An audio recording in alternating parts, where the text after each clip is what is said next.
आम आदमी पार्टी के बड़े विधायक बोपल बयान ने बीजेपी ज्वाइन की। केसरिया पहनकर कहा अपने क्षेत्र के विकास के लिए बीजेपी में शामिल हुआ। लोकसभा चुनाव की तैयारियों के बीच गुजरात में आम आदमी पार्टी के नेता और विसावदर से विधायक बोपल बयानी आज आधिकारिक तौर से भाजपा में शामिल हो गए।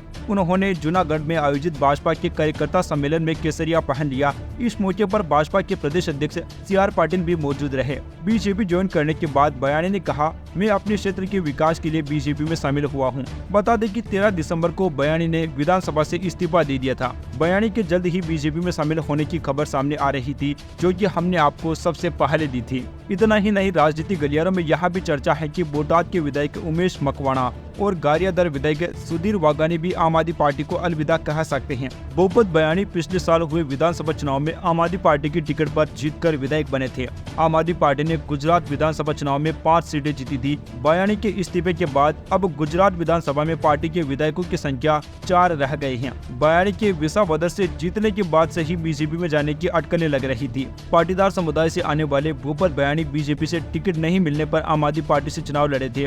उन्होंने 2022 के चुनाव में बीजेपी और कांग्रेस के दिग्गजों को मात दी। इस चुनाव में बीजेपी ने कांग्रेस छोड़कर आए हर्षद रिवादिया को टिकट दिया था, जबकि कांग्रेस ने करसन वरदौरिया को मैदान में उतारा था। इस चुनाव में बोपल बयानी ने मुख्य प्रतिद्वंदी बीजेपी के हर्षद रिवादिया को 6900 वोटों से हरा दिया था। विधायक बनने से पहले बोपल बयानी गाँव में सरपंच थे, जिसकी आबादी लगभग 12,000 है। बेंसन गाँव विसावदर विधानसभा क्षेत्र में आता है, जहाँ के वो सरपंच थे। आम आदमी पार्टी की बड़ी छवि के नेता के आम आदमी पार्टी छोड़ने से खास करके लोकसभा चुनाव से पहले ये आम आदमी पार्टी को बड़ा झटका है, जबकि बीजेपी में भयंकर जश्न का माहौल है।